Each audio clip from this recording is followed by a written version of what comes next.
ইনকিলাব মঞ্চের সাবেক মুখপাত্র শরীফ ওসমান হাদি হত্যা মামলার প্রধান আসামি ফয়সাল করিম মাসুদকে গ্রেপ্তার করেছে ভারতের পুলিশ। রোববার দেশটির পশ্চিমবঙ্গ প্রদেশের পুলিশের বিশেষ শাখার সদস্যরা তাকে বনগাঁও সীমান্ত থেকে গ্রেপ্তার করেছে। পশ্চিমবঙ্গ পুলিশের বরাত দিয়ে ভারতীয় বার্তা সংস্থা এএনআই এর প্রতিবেদনে এই তথ্য নিশ্চিত করা হয়েছে।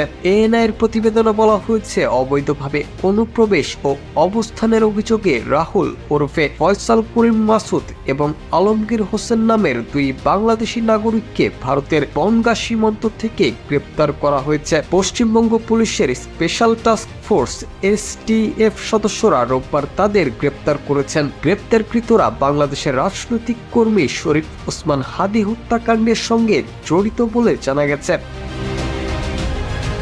এসটিএফ বলেছে, বাংলাদেশে চাঁদাবাজি ও খুনের মতো গুরুতর অপরাধ সংগঠনের পর ভারতে পালিয়ে আসা দুই বাংলাদেশি নাগরিককে গ্রেপ্তার করা হয়েছে। গ্রেপ্তারকৃতরা অবৈধভাবে ভারতে প্রবেশ করে পশ্চিমবঙ্গের বনগাঁও সীমান্ত এলাকায় আত্মগোপন করেছিলেন এবং সুযোগ বুঝে পুনরায় বাংলাদেশে ফেরার অপেক্ষায় ছিলেন বলে পুলিশের কাছে বিশ্বস্ত তথ্য ছিল। সুনির্দিষ্ট তথ্যের ভিত্তিতে অভিযান চালিয়ে গত 7 ও 8 মার্চের মধ্যবর্তী রাতে বনগাঁও এলাকা থেকে ওই দুই বাংলাদেশিকে গ্রেপ্তার করা হয়। গ্রেপ্তারকৃতরা হলেন পটুয়াখালীর বাসিন্দা রাহুল ওরফে ফয়সাল করিম মাসুদ এবং ঢাকার বাসিন্দা আলমগীর হোসেন।